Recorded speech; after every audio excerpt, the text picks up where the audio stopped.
په دې سیټ کې را سره دا تصویران را وګورئ.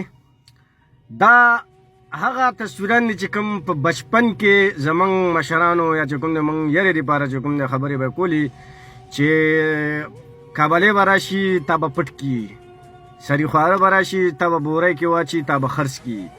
نو ماشومان به ویرېدلل. نو دا هغه ظالم دی او هغه سړی دی نن مخامخ خپل په سترګو وګورئ. هغه کابلې او هغه مونږ به چې دوی سري خواره راغلل نو هغه کابلې مابلې نه هغه داسې خلک دي. دا سړی چې کوم دی ماشومان نیسي هغه خرڅوي او هغې نه ګردې لرې کوي. ټیک شوه. او ډېر ظلم زیاتې د په پېښور کې شروع کړی و او اوس چې کوم دی پولیس لاس نه راغی، پولیسو نیسل دی. خو دا د دې ویډیو مطلب مې دا دی دا مخکې ته شیر کوي، دا خلکو ته وښیي چې یاره دا سړی چې کوم دی دا هغه سړی دی چې کوم ګردې د بچو نه خرڅوي.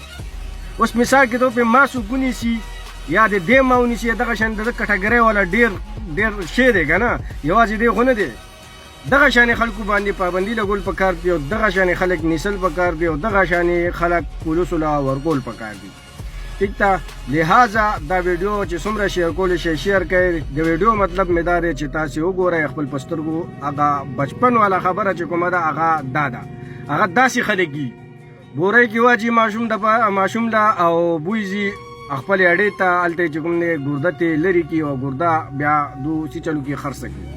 ټیک شوه. ګرده چې کوم دی تاسو ټولو ته پته ده ګرده څومره قیمتي د انسان په جسم کې ګرده څومره معنی لري هغه تاسو ټولو ته ادمانه بغیر پته ده چې هغه اوس زما ګرده ده د هغې څومره قیمت دی، ستا ګرده ده د هغې څومره قیمت دی. خو دا ویډیو چې څومره سپورټ کولی شئ زما ورونو سپورټ کوئ، ما له سپورټ راکوئ. والسلام.